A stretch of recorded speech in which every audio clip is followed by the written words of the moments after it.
뭐 플라자 합의해서 이제 네. 환율 같은 것들 미국이 좀 조정을 시켰고요. 네네. 두 번째는 당시에 일본 부동산의 버블의 규모가 너무너무 컸어요. 네. 네. 당시는 이제 예를 들어가지고 자기가 집 사고 있다가 하면 거의 100% 대출이 나왔어요. 100% 대출이 나왔고 네. 그 80년대 보면은 이제 그 일왕성 있잖아요. 네. 그 주변의 땅을 다 팔면은 캘리포니아를 살 수 있을 만큼 일본이 버블이었어요. 예. 예. 캘리포니아 샀어야 되는데. 그렇죠. 캘리포니아 샀어야 돼. 그래서 그 버블의 네. 정도 규모하고 네. 그 다음에 개인들이 받을 수 있는 대출이 워낙에 풍부했기 때문에 네. 이거하고 우리나라하고 절대 비교를 하지 마세요. 우리나라는 노무현 정권 때 그래도 잘한 것이 LTV, DTI 규제를 강화를 시켰기 때문에 네. 그 정도로 떨어지는 않습니다. 그러니까 일본식 버블을 우리나라에 비교하는 거는 정말 잘못된 거고 믿지도 마세요. 그거는. 예. 우리나라는 은행이 굉장히 고고하잖아요. 그죠? 그렇죠. 사실은 네. 그 크레딧, 그러니까 본인의 신용 체크를 다 잘 하는 편이기 때문에 네. 이게 미국이나 일본의 그 상황은 굉장히 다릅니다. 그에 비해서 우리나라 같은 경우 굉장히 깐깐하게 돼 있기 때문에 그렇죠. 예, 그런 형태의 버블 붕괴는 올 가능성이 없어요.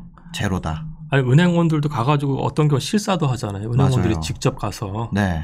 만약 저같이 뭐 다른 회사한테 가서 심사하고가 아니고 본인들이 네. 직접 가잖아요. 맞아요. 예. 그래서 우리나라는 절대 그렇지가 않아요. 사는 집도 보고, 네. 예, 그 단지도 보잖아요. 네. 와서 보시고, 그 다음에 뭐 자영업자 대출 같은 경우 사업장도 방문하시더라고요. 그러니까요. 예, 네. 사업장 네. 방문도 하고 그런 것들이 있기 때문에 맞습니다. 그렇죠. 우리나라 은행 깐깐합니다. 아니 통장 만드는 것도 안 되잖아요. 지금은 그게 그냥 빈 통장도 네. 그 소명을 해야지 되고 그다음에 그 빈 통장을 개설했더라도 거기 있는 돈을 내가 들어가는 건 상관없는데 찾으려면 초반에는 30만 원밖에 못 찾아요. 그래요? 네. 신규 통장의 경우에? 네네. 그리고 그거에 대해서 내가 세금 계산서라든지 뭔가 처음에 통장 개설할 때 냈던 그 내역 있잖아요. 네. 그거에 대한 소명 자료를 제출을 해야 정상적인 거래가 가능하거든요. 그러니까 굉장히 이 금융 시스템이 탄탄하게 되어 있기 때문에 그런 형태의 근데 어떻게 이런 버블이 발생했을까요? 미국에서요? 아니요, 우리나라에서. 우리나라도 지금 굉장히 버블이 강하다고 아까 얘기를 해 주셨는데. 근데 사실은 이게 그러니까 부동산 시장 자체는 공간 시장하고 금융 시장이 같이 연결돼 있어요. 그래서 근데 이제 공간 시장하고 금융 시장 안에서 그 동일한 시차로 움직이는 게 아니고 약간의 시차가 차이가 나요. 네, 공간 시장과 금융시장. 예. 그래서 여기서의 차이가 나기 때문에 자연적으로 사이클이라는 게 생기는 거고요. 네. 사이클이 생긴다는 건 뭐냐면은 이게 적정한 가격이 있는데 적정한 가격보다 올라갈 수도 있고 떨어갈 수도 있는 거예요. 네네. 그래서 올라가는 경우에는 버블이 되는 거고요. 떨어지는 경우에 이거는 이제 그 언더 프라이싱 된 거니까 오히려 매수 기회가 되는 거죠. 저평가 국면인 거죠. 그럼 공간 시장하고 이제 자본 시장 같은 건 뭐냐면은 공간 시장은 그냥 뭐 그런 거예요. 그 아파트 가격이라는 게 있을 때 공급 폭탄이 빡 떨어졌어요. 그럼 아파트 가격은 떨어지는 거죠. 떨어지죠. 그죠? 오늘 갑자기 여기에 어마어마한 굴지의 대기업이 본사를 이전을 한다고 치면 거긴 또 오르겠죠. 수요가 올라가니까. 근데 예를 들어 가지고 두 번째 케이스처럼 그 뭐 삼성이 뭐 진주나 어디 도시에다가 내가 본사 옮길 거야. 한 10,000명 갈 거야. 딱 발표하는 순간 이건 되게 좋은 사인인데. 그죠? 근데 이제 다른 재화 같은 경우에는 그 10,000명 증가분에 맞춰서 그 다음날 물품이 제공될 수가 있어요. 그런데 그렇죠. 부동산 같은 경우에는 오케이 좋은 사인이냐. 근데 만드는데 한 3년 걸리는 거잖아요. 그러니까 이 공간 시장하고 여기랑 괴리가 되고요. 그리고 이제 여기서 이런 공간 시장도 되게 중요합니다만은 그 다음에 중요한 게 이 금융 시장 쪽에서도 그게 중요해요. 그건 뭐냐면은 예를 들어 가지고 이자율이 빡 올라 버렸어요. 이자율이 올라 버리면은 그 다음에 사람들이 안 짓게 되는 거잖아요. 그죠? 디벨로퍼들이. 조달 비용이 올라가니까. 그러니까 그렇게 안 짓게 되면은 이제 건물 자체가 요구되는 게 이만큼이라고 했을 때 줄어든다고 하면은 결국은 이게 나중에는 처음에는 가격이 확 이자율이 올라가면서 확 떨어지나 네. 공급 같은 것들이 확 줄어드는 게 되면 장기적으로 또 가격이 또 올라갈 수도 있어요. 그러니까 이게 어느 쪽에서 그 어떤 쇼크가 왔을 때 이거를 네. 대응하는 게 두 개가 다 지금 시차가 걸리기 때문에 그 안에서 자연스럽게 그 상승과 하락이라는 사이클이 발생할 수밖에 없어요. 근데 다만 이제 사이클은 당연한 거고요. 사이클이 있을 때 버블이 제 말씀은 버블이 일본이나 미국 같이 크다는 게 아닌 거예요. 버블이 존재하지만 일본이나 미국처럼 발생한 버블은 그런 아니에요. 그냥 이 공간과 공간 시장과 금융 시장의 시차로 인해서 발생하는 버블 정도인 거다. 그렇죠. 근데 이게 시차가 좀 크게 차이가 났었나 보네요. 그러면 이번에는. 그러니까 제 생각에는 그 우리가 이게 2013, 14년부터 바닥을 다지다가 2015년 가격이 상승하기 시작을 해요.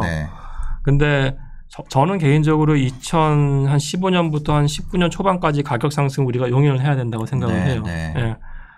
근데 그 이후의 상승은 제가 봤을 때 유동성이 굉장히 큰 영향을 미쳤어요. 그래서 이것들은 뭐 되게 다양한 그 요인들이 서로 영향을 주는 것 같아요. 2019년 이후의 상승 같은 경우에는 좀 과도한 측면이 있다. 그게 왜 그러냐면은 그 저도 이게 데이터를 보면서 알았는데요. 2019년과 2020년에 서울의 공급이 적지가 않았어요. 사람들이 적다고 생각하는데 절대 적지가 않았고요.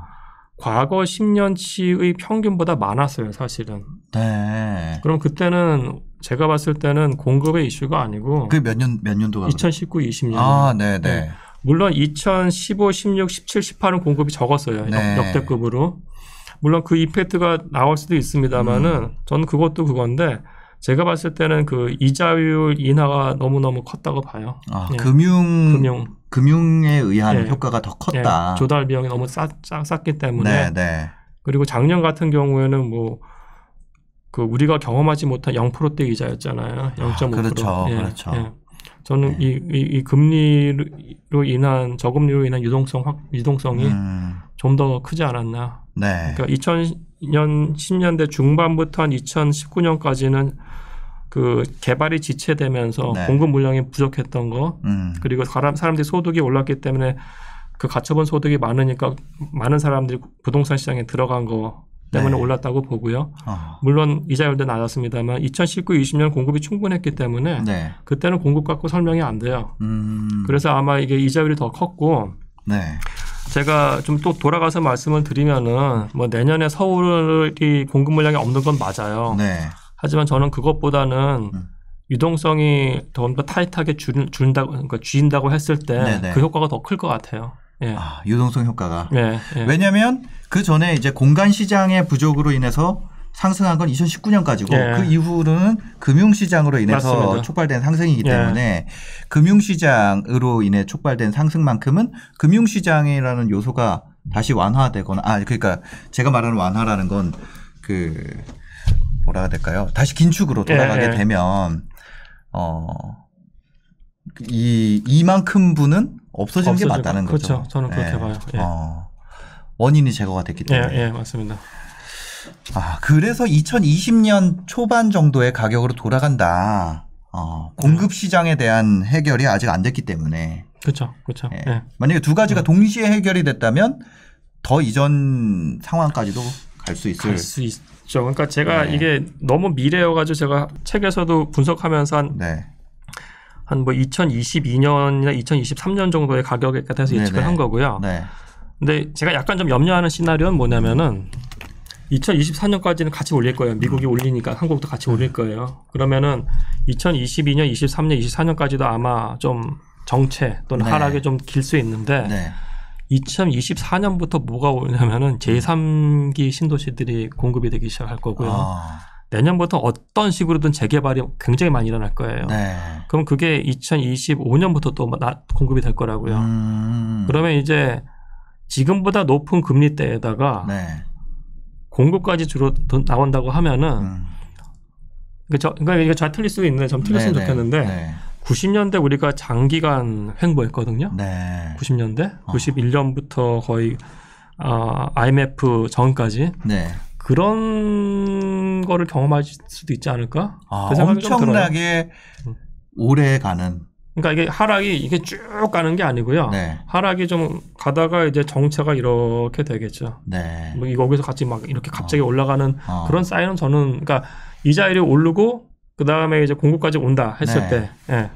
그러니까 금융 측면과 공간 측면 양쪽 다 이제 그 뭐 공급 시그널이 있다면. 예.